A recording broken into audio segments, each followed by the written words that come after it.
तो मैं बात कर रहा था कि जो स्ट्रक्चर है, हमारे हर एक्सपीरियंस का एक स्ट्रक्चर है जो हमारे दिमाग में शेल्फों में बहुत अच्छे तरीके से अरेंज किया पड़ा है। हमारे हर जिंदगी का जो तजर्बा है वो कहीं ना कहीं शेल्फ में पड़ा है, और जब हमें जरूरत पड़ती है, अगर आज भी अगर आपका कोई पुराना क्लास फेलो स्कूल कॉलेज के ज़माने का मिलता है तो आप 10 मिनट बैठ के आपस में बातें करते हैं तो बहुत सी यादें ताज़ा होती हैं और बहुत से नए चेहरे आपके दिमाग में एकदम आना शुरू हो जाते हैं जो पहले वहाँ महफूज थे।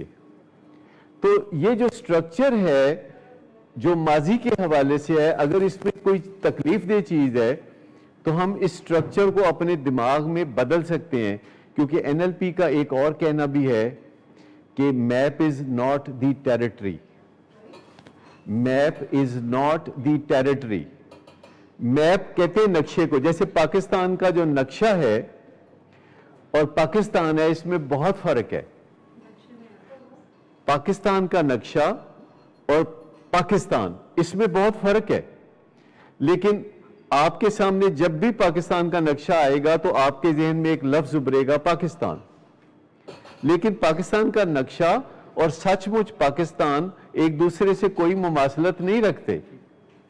तो इसी तरह जो हमारे जहन में एक नक्शा बना होता है चीजों का, जैसे किसी बंदे के बारे में नक्शा बन गया कि वो मुझे पसंद नहीं करता, तो हम तकलीफ उठाएंगे। लेकिन बाद में हम एक्सप्लोर करते हैं तो पता चलता है कि उसको तो कोई ऐसी बात नहीं थी, कोई गिला शिकवा नहीं था। मैंने बहुत से लोगों को देखा है जो ऐसा सोचते हैं कि लोग उन्हें अच्छा नहीं समझते। तो ऐसी बात नहीं होती। ये हमारा एक अपना तासुर होता है कि लोग हमें अच्छा नहीं समझते। लोगों के पास इतनी फुर्सत नहीं है कि वो हम सब के बारे में सोचते रहें। लोगों की अपनी ज़िंदगी काफ़ी महफूज होती है, और जो मसरूफ़ ज़िंदगी है उसमें लोग हमारे बारे में हर वक्त नहीं सोचते।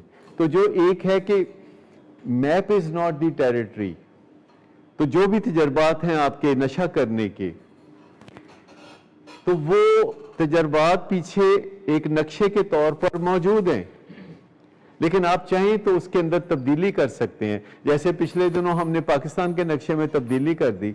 हमने पाकिस्तान के नक्शे में जम्मू को अपने हिस्से के तौर पर दिखाना शुरू कर दिया।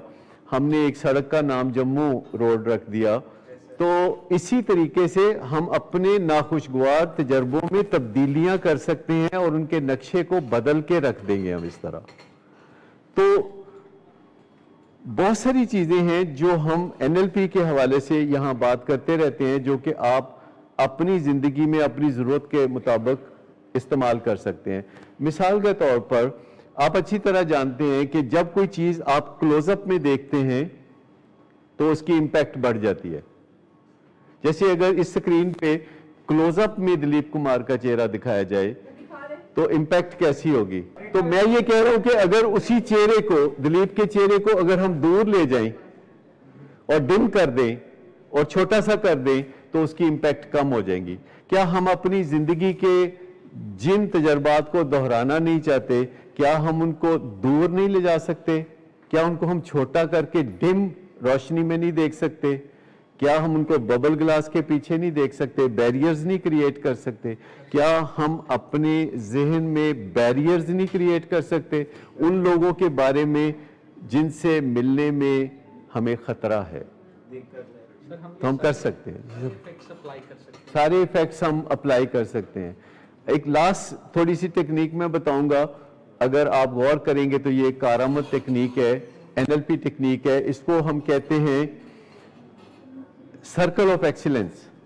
आप यूं तस्वर करें कि यहां एक दायरा है और वो ग्रीन रंग का दायरा है, और आप जहां जहां बैठे हैं अपने जहन में तस्वर करें कि आप एक ग्रीन रंग के दायरे के करीब खड़े हैं, और फिर आप उस ग्रीन रंग के दायरे के अंदर आ जाते हैं, और फिर आप सोचते हैं कि जिंदगी में कब आप जबरदस्त कामयाबी के हामिल थे। कोई ना कोई आपकी जिंदगी में लम्हात ऐसे जरूर गुजरे होते हैं, 5 साल पहले, 10 साल पहले, 15 साल पहले, जब आप अबंडेंटली कॉन्फिडेंट थे, जब आप बहुत खुश थे, जब आप बहुत कामयाब थे, जब आप बहुत मुतमिन थे और on the top of this world थे, और आप जब उस दायरे में आते हैं तो आप उन फीलिंग्स को और उन वाकयात को अच्छी तरह याद करते हैं। और जब आप उन फीलिंग्स को और उन वाकयात को याद करते हैं तो फिर आप उस सर्कल से बाहर आते हैं, थोड़ा पीछे आते हैं, थोड़ा और पीछे आते हैं, लेकिन याद रहे कि जो फीलिंग्स हैं और जो एहसासात है उनको दायरे के अंदर छोड़ के आते हैं। और जब आप बहुत दूर पहुंच जाते हैं और फिर आप आहिस्ता आहिस्ता वापस उस सर्कल में आते हैं तो आप उन फीलिंग्स को, एहसासात को दोबारा एम्ब्रेस करते हैं, दोबारा अपने अंदर समेट लेते हैं। और फिर थोड़ी देर के बाद आप उनको डिटैच करते हैं, उन फीलिंग्स को, एहसासात को दायरे के अंदर छोड़ के आप फिर बाहर आ जाते हैं। और बाहर आने के बाद, कुछ फासले पर आने के बाद फिर आप वापस उस दायरे के अंदर जाते हैं और उन एहसासात को, उन फीलिंग्स को आप फिर अपने साथ एम्ब्रेस कर लेते हैं, जिससे कि आपको प्रैक्टिस हो जाती है कि जब जिंदगी में कभी आपको एतमाद की ज़रूरत हो, कॉन्फिडेंस की ज़रूरत हो और एक्साइटमेंट की ज़रूरत हो और एनर्जी की ज़रूरत हो, तो आप अपने जहन में बने हुए उस दायरे के अंदर आएं और उन फीलिंग्स को आप एम्ब्रेस कर लें, जो कि एक रिसोर्स के तौर पर आपकी ज़िंदगी में बहुत अरसे से मौजूद था। जब आप किसी क्लास में अव्वल आए थे, जब आप कोई इलेक्शन जीते थे, जब आपकी ज़िंदगी में बहुत सुहाना दिन था, कोई सुहाना मौका था कोई, तो आप उन फीलिंग्स को तरोताज़ा करने और समेटने और शुक्रिया समेटने और फिर उसको डिटैच करने और फिर समेटने और फिर डिटैच करने और फिर समेटने के काबिल हो जाएं। और जब आप इसकी थोड़ी प्रैक्टिस कर लेंगे और किसी दिन आपने कोई मुश्किल काम करना है, किसी दिन आपने किसी इम्तिहान में से गुजरना है, किसी दिन आपने किसी निगोशिएशन से गुजरना है, तो उस वक्त ये सर्कल ऑफ एक्सीलेंस में आप जाके जो फीलिंग्स आपने वहां महफूज करके रखी हुई हैं, अबंडेंटली कॉन्फिडेंट फीलिंग्स, उनको आप दोबारा एम्ब्रेस कर लेते हैं और वो असाइनमेंट कर लेते हैं जो कि उस दिन की असाइनमेंट है। तो एक आपके पास एक कीमती असासा या एसेट बन जाता है कि जिसे जब चाहें आप अपनी मर्जी से अपनी बेहतरी के लिए इस्तेमाल कर सकते हैं।